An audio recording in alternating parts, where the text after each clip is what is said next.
अस्सलाम वालेकुम। प्रोग्राम सियासी लोग के साथ मैं हूं उज़मा खान रूमी। नाज़रीन, आज वज़ीर ख़ज़ाना मोहम्मद औरंगज़ेब साहब ने न्यूज़ कॉन्फ्रेंस की। उन्होंने मईशत पर खुलकर बात की। उन्होंने कहा कि हमारी करेंसी इस वक्त मुस्तहकम है। जो हमने इस वक्त तक मैयर्स लिए हैं उनकी वजह से गुज़श्ता 18 से 24 माह में जितना भी हमारा बैकलॉग था, वो इम्पोर्ट एलसीज़ हों या फिर इम्पोर्ट कॉन्ट्रैक्ट्स हों या फिर जो प्रॉफिट रेमिटेंसेस रुकी हुई थी वो हों, हमारा सारा इस हवाले से जो बैकलॉग है वो क्लियर हो चुका है। इसी तरह जो महंगाई थी उसके हवाले से उन्होंने कहा कि 38% पर थी मगर आज 9.6% पर है। महंगाई की शरह में कमी आने से पॉलिसी रेट में भी कमी आई है और इससे मईशत को ख़ास तौर पर सनती शोबे को फ़ायदा होगा। दूसरी तरफ वज़ीर आज़म शहबाज शरीफ ने इस्लामाबाद में वफाकी काबीना के इजलास से इजहार ख्याल करते हुए कहा कि महंगाई का बोझ आहिस्ता आहिस्ता कम हो रहा है, महंगाई की शरह में कमी आ रही है। अगस्त में महंगाई की शरह सिंगल डिजिट पर आ गई। गुज़श्ता साल इसी अरसे के दौरान ये शरह 27% थी। क्या ये जो आदादो शुमार दिए जा रहे हैं किस हद तक दुरुस्त हैं, इस पर हम बात करेंगे। हमारे साथ इस वक्त स्टूडियोज़ में तशरीफ़ रखते हैं सीनियर एनालिस्ट मियां सैफुर रहमान साहब। मियां सैफुर रहमान साहब, आपको प्रोग्राम में खुशामदीद कहूँगी। स्काइप पर हमें ज्वाइन कर रहे हैं मारूफ इकोनॉमिस्ट डॉक्टर अकमल हुसैन साहब। डॉक्टर साहब, आपका भी वक्त देने का बहुत शुक्रिया। मियां सैफुर रहमान साहब, जो अभी आदादो शुमार शेयर किए जा रहे हैं, क्या आप उनसे इत्तेफाक करते हैं? क्योंकि जो दूसरी तरफ हम रेटिंग एजेंसीज देखें तो वो भी कुछ इसी तरह से रिपोर्ट कर रही हैं। वो ये कह रही हैं कि बेहतरी की तरफ निशानदेही कर रही हैं कि मईशत हमारी दुरुस्त समत में जा रही है। क्या आप ठीक समझते हैं स्टेटमेंट्स को? बड़ी देर से चल रहा कॉमन मैन का जो परसेप्शन है और उसका confidence in the state machinery या जो स्टेट के जो आपके बड़े जो ऑर्गन्स हैं उसमें और ख़ास तौर पे इकोनॉमी को चलाने वाले लोगों में, तो वो अभी तक मेरा हाल वो ट्रस्ट तो गैप फिल नहीं हुआ लोगों में अभी तक। वो जो सेटिस्फेक्शन हम कह सकते हैं ना, जैसे इंडेक्सेस में अगर देखा जाए तो हैप्पीनेस इंडेक्स भी है दुनिया में, इसमें आपका डेवलपमेंट इंडेक्स भी हैं, वो सारे हैं बहुत से। तो इंडेक्सेस और इंडिसेस जितने भी हैं इनको तो हर हमारे माहिरीन मईशियत जो हैं वो तो बाकायदा प्रॉपरली एनालाइज कर सकते हैं मैथमेटिकली, लॉजिकली। लेकिन हमने तो ये देखना है कि गवर्नमेंट जो है वो आपने क्या मेजर्स ले रही है, किस डायरेक्शन में ले रही है, उसके पास कितनी स्पेस है काम करने की। और ये सिर्फ फिगर वर्क जो है ना जी, माजी में एक लोग ख़ास तौर पे ये समझते थे कि रेटिंग आ गई जी, ठीक है, मूडीज़ में कह रही है CAA में चला गया। अब विच क्राफ्ट की बजाय फिच क्राफ्ट भी आ गया, फिच का दौर भी आ गया। तो फिच ने भी कोई आपको कुछ प्रेडिक्शंस दे दी, कहा कि जी आने वाले वक्त में ये होगा। इधर भी लोग बहुत सी चीज़ों पे देखते हैं कि एक बहुत बड़ी ग्रेट डिबेट चल रही है कि आप कहते हैं जी डाइवेस्टमेंट कर लें स्टेट ओन एंटरप्राइजेज की, तो 6 यूनिट्स हैं, तो वहाँ पे आपको प्रॉपर आपको उनके क्लाइंट्स, उनके प्रॉपर बिडर्स जो हैं वो नहीं मिल रही, उनकी जो शराइत हैं वो पूरी नहीं हो पा रही। तो एक ही वक्त में आपने बहुत सारा एक जंजाल पूरा छेड़ा हुआ है, यानी कि how would you tackle all these things, all these challenges, indomitable challenges हैं। रोल ओवर की बात की जा रही थी, चाइना से $12 अरब या $16 अरब का क्राइम। तो मुझे ये उम्मीद है, आपको तो डॉक्टर साहब ज़्यादा बेहतर बताएंगे कि चाइना हमारा दोस्त होने के अलावा भी उन्होंने कहा कि आपकी इकोनॉमी की वो स्ट्रेंथ ही नहीं डेवलप हो रही, रेजिलियंस पैदा ही नहीं हो रही कि अगला साल आया खड़ा। अगर इस वक्त हम रोल ओवर करते हैं तो आगे आपका क्या प्लान है? ठीक, चले वो भले IMF की तरह बात ना करते हो, ठीक हो गया, एक अच्छे दोस्त होने के नाते भी तो कह सकते हैं, राइट। अच्छा डॉक्टर साहब, आप क्या समझते हैं कि मईशत के इस वक्त जो अशारिये हैं क्या इंडिकेट कर रहे हैं? क्या हमारी जो इकोनॉमी है, हमारी जो मईशत है वो दुरुस्त समत की तरफ स्टेप ले रही है? क्योंकि अगर आप अपने कर्जे, उनकी किस्तें और उनका इंटरेस्ट रेट वापस नहीं कर सकते जो एनुअल आपके वाजिबात हैं अपनी आमदन में से, तो फिर आपको पुराने कर्जे वापस करने के लिए नए कर्जे लेने पड़े जी। अब नए कर्जे हमें मिल नहीं रहे, उसमें हमें बड़ी दुश्वारी हो रही है, जैसे आपको इल्म है। और दूसरा ये कि IMF ने जो हमें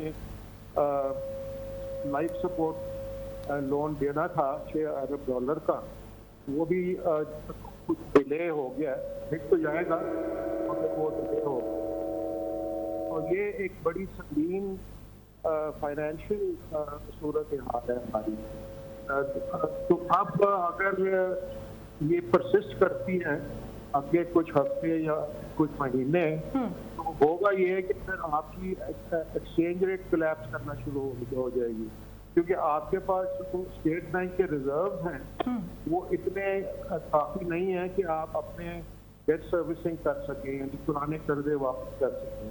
आपके पास ये रिजर्व नहीं है।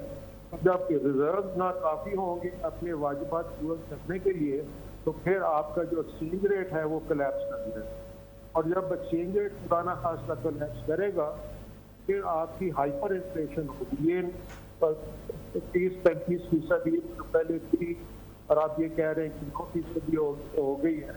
ये इन्फ्लेशन एकदम तेजी से पुराना खासा बढ़ सकती है, और ये ट्रिपल फिगर में ये आ सकती है इन्फ्लेशन रेट।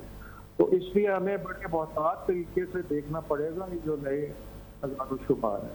दूसरी बात यह कि जो आपकी फाइनेंशियल पोजीशन है उसकी बुनियाद होती है रियल इकोनॉमी, कि भी मुल्क के अंदर क्या पैदावार हो रही है, इंडस्ट्री आपकी चल रही है, इंडस्ट्री में इजाफा हो रहा है, और इंडस्ट्रीज तो उल्टा बंद हो रही हैं। हाँ, इन्वेस्टमेंट हो रही है कि नहीं हो रही, तो वो आपको नजर आ रहा है कि इंडस्ट्रियां तो बंद हो रही हैं, और जो बाहर की कंपनीज बजाय फॉरेन इन्वेस्टमेंट लाने के वो बाहर की कंपनी जो मौजूद पाकिस्तान के अंदर मौजूद है वो भी बंद हो रही है और वापस जा रही है। तो ऐसी, और जो इन्वेस्टमेंट है आपकी जिसकी बुनियाद पे नई सनतें बनती हैं और आपकी कौमी आमदनी में इजाफा होता है, वो इन्वेस्टमेंट पाकिस्तान के पिछले 30 डेकेड्स में सबसे कम 3 डेकेड में, यानी 30 साल में सबसे कम इन्वेस्टमेंट हुई है। एक नया रिकॉर्ड कायम हो गया है। तो अब ये इसका नतीजा तो यही होगा ना कि आपकी आगे अगर आप अपने कुछ महीने में या साल में देखेंगे मगर, तो अगर आपकी इन्वेस्टमेंट इतनी कम है तो कौमी आमदन में बजाय इजाफा होने के कमी होनी शुरू हो जाएगी, और फिर आपका जो एक्सपोर्ट्स हैं उसके अंदर भी कमी आनी शुरू हो जाएगी, और अगर एक्सपोर्ट्स में और कमी आनी शुरू हो गई तो आपका बैलेंस ऑफ ट्रेड और बहुत ज़्यादा खराब है, उसका डेफिसिट बहुत बढ़ जाएगा, और वो फिर आपको आपका एक्सचेंज रेट उसके नतीजे में कोलैप्स कर सकते हैं। तो डॉक्टर साहब क्या रीजंस हैं, क्या रीजंस हैं कि इन पर जो है वो काबू नहीं पाया जा रहा? मसाइल तो सब इंडिकेट कर देते हैं कि ये भी मसाइल है, ये भी मसाइल हैं, 1 2 3 करके हमारे टिप्स पे हैं कि जो जो मसाइल हैं, लेकिन वजूहात उनके सोल्यूशंस पर बात नहीं होती। क्या वजह है? बहुत ही अच्छा सवाल आपने पूछा, जो आमतौर पे इकोनॉमिस्ट नहीं पूछते। इसकी वजह यह है कि इकोनॉमिक्स और पॉलिटिक्स का ताल्लुक है आपस में बड़ा गहरा। तो ये हमें पिछले 300 साल की इकोनॉमिक्स से इस चीज़ की समझ आई है। राइट। और जो मुआशी तरक्की होती है किसी मुल्क में सरमायादारी निज़ाम के लिए, उसमें आप उसकी बुनियाद होती है इन्वेस्टमेंट। नई इन्वेस्टमेंट होगी तो आपकी कौमी आमदन में इजाफा होगा, आपके सासे बढ़ेंगे और आपकी तरक्की होगी। और अब सवाल ये होता है कि आपकी नई इन्वेस्टमेंट क्यों नहीं हो रही, क्यों इतनी कम है? उसकी वजह ये है कि इन्वेस्टमेंट जो लोग करते हैं ना, वो पॉलिटिकल स्टेबिलिटी की बुनियाद पे करते हैं, फ्यूचर एक्सपेक्टेशन की बुनियाद के ऊपर। मतलब आपने पैसे आज लगा दिए अपने, सपोज दैट आपने 1 करोड़ रुपया किसी नई फैक्ट्री के में लगा दिया है, तो आपको इसका पता है कि भाई इसमें से जो मुझे आमदन आएगी, मुझे रिटर्न आएगा, वो कुछ सालों के बाद आएगा। तो अगर उसको आने वाले कुछ सालों के बारे में एतमाद नहीं है कि भाई हालात बेहतर होंगे, अच्छे हालात होंगे, तो वो अपनी इन्वेस्टमेंट की रिस्क, आज की इन्वेस्टमेंट जो है ना वो नहीं करेगा। तो इसलिए ये पॉलिटिकल जो अनसर्टनिटी है, पॉलिटिकल इंस्टेबिलिटी है, ये एक बुनियादी वजह है पाकिस्तान के फाइनेंशियल और इकोनॉमिक क्राइसिस की। इसको दुरुस्त करना बहुत ही ज़रूरी है। अब ये जो पॉलिटिकल स्टेबिलिटी है ना जी, इसके पीछे एक और बड़ी इंपॉर्टेंट इकोनॉमिक इशू है। वो ये है कि जब अगर पॉलिटिकल स्टेबिलिटी नहीं है तो इसका मतलब है कि आपका जो कानून का सिस्टम है वो भी स्टेबल नहीं रहता। और अगर कानून का सिस्टम अनसर्टन और अनस्टेबल हो जाए तो फिर सरमायादारी उस मुल्क के अंदर नहीं हो सकती, क्योंकि सरमायादारी के लिए कॉन्ट्रैक्ट बड़े ज़रूरी हैं। कॉन्ट्रैक्ट होते हैं तो सरमायादारी होती है। राइट। कॉन्ट्रैक्ट इन्फोर्समेंट बड़ी ज़रूरी है, और अगर जुडिशल सिस्टम लोगों की मर्जी के मुताबिक काम नहीं कर रहा या उसके बारे में अनसर्टेनिटीज है, तो फिर वहाँ पे मुआशी तरक्की या मुआशी स्टेबिलिटी नहीं आ सकती।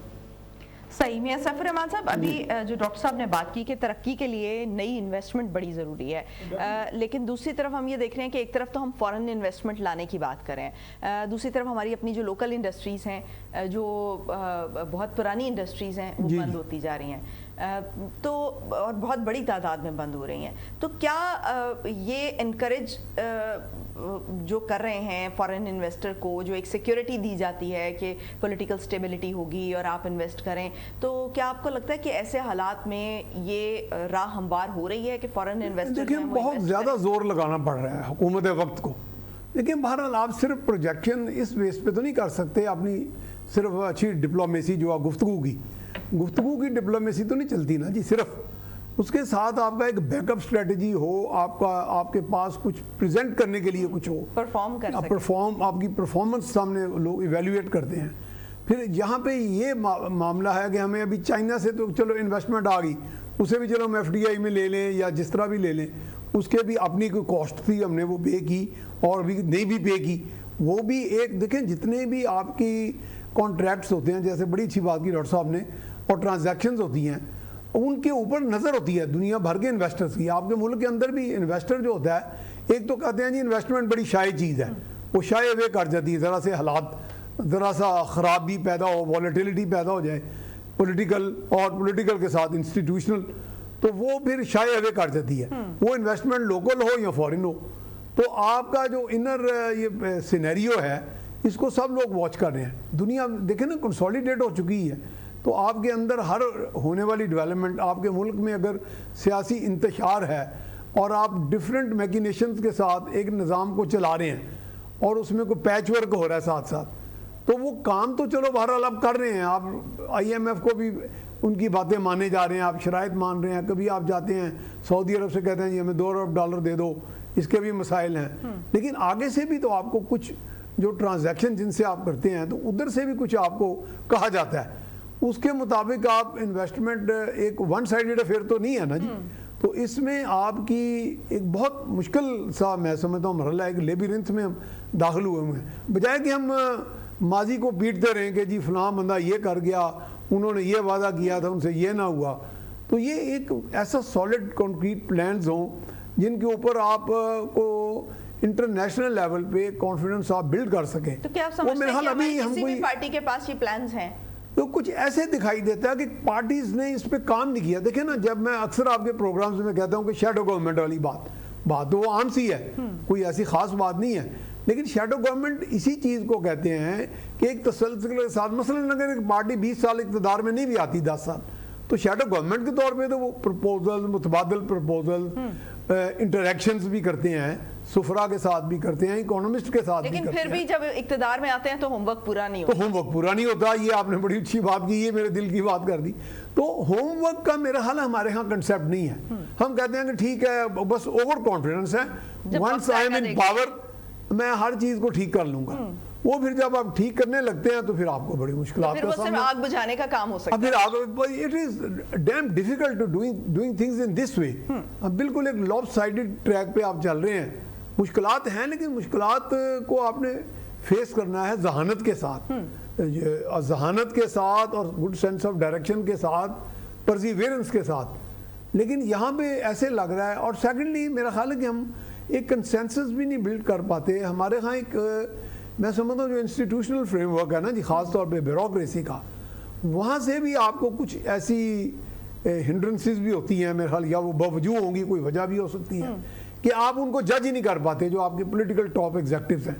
तो बाज़ औक़ात वहाँ से ऐसी प्रपोजल्स बन जाती हैं या काउंटर प्रपोजल्स आ जाती हैं जिनको जज ना करना मेरा ख्याल एक सबसे बड़ी नाअहली है। आप कह रहे हैं कि जो पॉलिटिशियंस हैं वो बाज़ औक़ात मैंने खुद पॉलिटिशियंस के साथ चूँकि बहुत इंटरेक्शन किया है, तो मैंने बहुत कम पॉलिटिशियंस को, प्राइम मिनिस्टर लेवल के लोगों को इस पाए का पाया है कि वो चीज़ों को समझ लें और एक राइट डिसीजन कर लें। sometimes they are pushed into making, prompted into making certain decisions. तो ये चीज़ जो है ना, ये जब आपकी डिसीजन मेकिंग में वो नहीं होगी, एक प्रॉम्प्टनेस नहीं होगी, एक क्लैरिटी नहीं होगी, तो ये भी मुश्किलात पैदा कर रही है। सही। तो आपको देखें हमेशा एक लेबिरिंथ टाइप सिचुएशन नजर आती है। राइट। डॉक्टर साहब, टैक्सेशन का जो सारा बोझ है वो हम देख रहे हैं कि सैलरीड क्लास पर डाल दिया गया है, और जो अपॉर्चुनिटीज़ हैं वो उनको पहले ही नहीं मिल रही, ना जॉब अपॉर्चुनिटीज़ हैं। इसके अलावा अगर आप कैपिटल तक एक्सेस की बात करें तो वो भी एक सैलरीड क्लास के पास नहीं है। तो किस तरह से अगर ये तमाम अपॉर्चुनिटीज़ एक सैलरीड क्लास पे, जो एक बड़ी क्लास होती है, उसके पास नहीं है, तो किस तरह से जो मईशत है वो हमारी सेटल डाउन हो सकती है इनको एड्रेस किए बगैर, इनको अपॉर्चुनिटीज़ दिए बगैर? जी हाँ, ये जो मिडिल क्लास के ऊपर ज़्यादा भार डाल रहे हैं टैक्सेशन का, ये इसके तो डिज़ास्टर्स कॉन्सिक्वेंसेस होंगे, बड़ा तबाहकुन नताइज होंगे माशी तौर पे अगले कुछ महीनों में या साल में।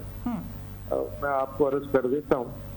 पहली बात यह है कि जब आप मिडिल क्लास के ऊपर टैक्स बर्डन बढ़ा देते हैं तो इसका मतलब है कि मिडिल क्लास की जो डिस्पोजेबल इनकम है, यानी वो इनकम जो वो इस्तेमाल करते हैं अपने अखराजात करने के लिए, वो कम हो जाएगी, और इसका नतीजा ये होगा कि अखराजात भी कम हो जाएंगे। अब पाकिस्तान के अंदर जो एग्रीगेट डिमांड है, यानी कुल मांग है मईशत की, उसका बहुत बड़ा इन्हिसार मिडिल क्लास के अखराजात के ऊपर होता है जी।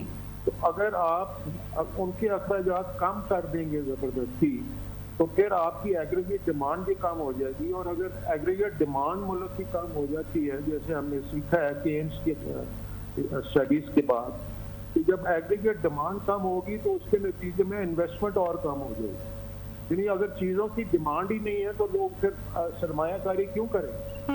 तो ये जो मौजूदा क्राइसिस ऑफ इन्वेस्टमेंट है और ग्रोथ है, वो और ज़्यादा गंभीर और ज़्यादा सीरियस आप कर रहे हैं मिडिल क्लास के ऊपर ये भार डाल के। दूसरा जो नतीजा इसका होगा जी, वो ये है कि हमारे पाकिस्तान की जो मिडिल क्लास है वो पॉलिटिकली बड़ी अवेयर है, बड़ी सियासी तौर पे वो बड़ी समझदार है। तो जब आप मिडिल क्लास को एक किस्म के शिकंजे में डाल दें, इसमें एक तरफ तो आप उनकी डिस्पोजेबल इनकम कम कर रहे हैं, और दूसरी तरफ आपकी इन्फ्लेशन यानी कीमतें इतनी ज्यादा हुई है चीजों की कि वो भी उनके ऊपर एक तरफ इन्फ्लेशन उनके पॉइंट से बाहर हो गई है, कुव्वते खरीद कम हो गई है, डिस्पोजेबल इनकम भी कम हो रही है।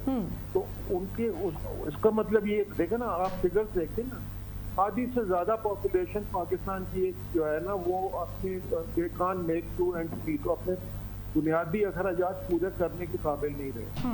तो ऐसी सूरत हाल में ये जो मिडिल क्लास है, जो पॉलिटिकली अवेयर है, वो एक बड़ी पावरफुल पॉलिटिकल रिएक्शन भी कर सकती है, वो पॉलिटिकल इंस्टेबिलिटी में ज़्यादा इजाफा कर सकती है वो मिडिल क्लास।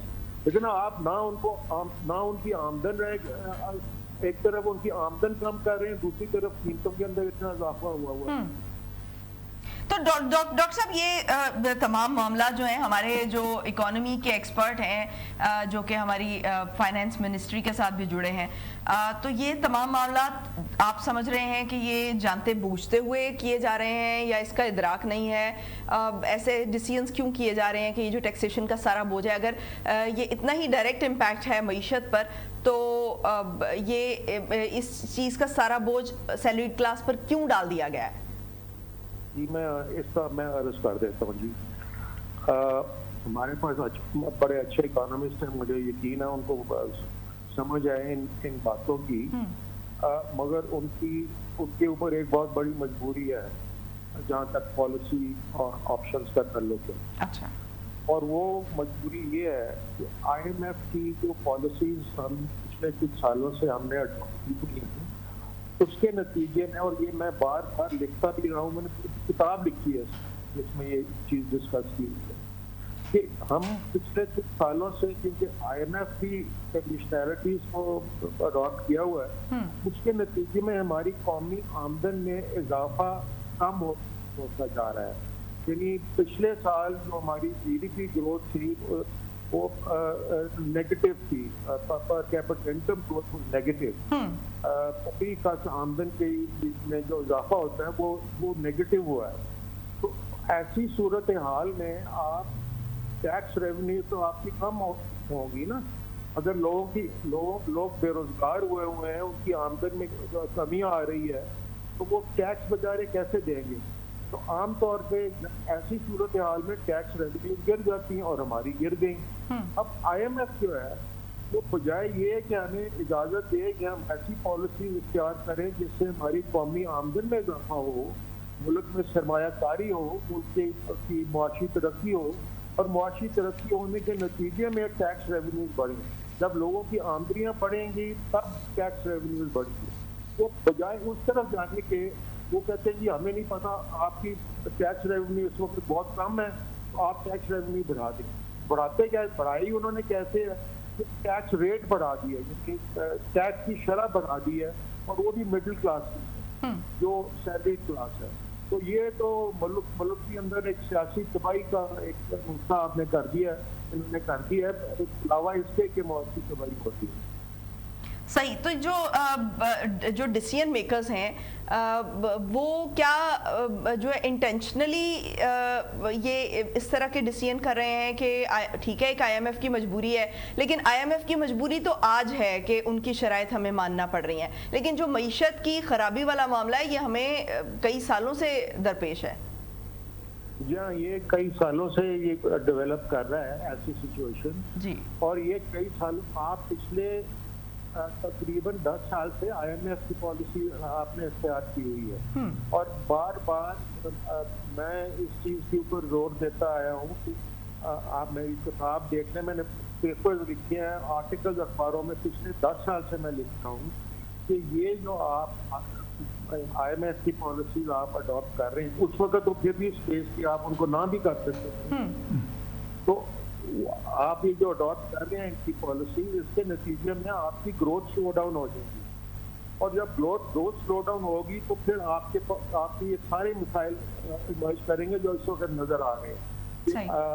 आपकी अपराध ज़र में इजाफा होगा, बेरोजगारी में इजाफा होगा, गुर्बत के अंदर इजाफा होगा, और आपकी जो कौमी आमदन में इजाफे की शरह है वो कम होगी। वो उस वक्त तो उन्होंने गौर नहीं किया पॉलिसी मेकर्स ने, तो अब देख रहे हैं कि वो उसका खमियाजा हमें भुगतना पड़ रहा है। ठीक, बहुत शुक्रिया। डॉक्टर अकमल हुसैन साहब हमारे साथ मौजूद थे। नाज़रीन, एक शॉर्ट ब्रेक की तरफ जाएंगे, ब्रेक से वापस आएंगे और नेक्स्ट टॉपिक पर बात करेंगे। Stay tuned.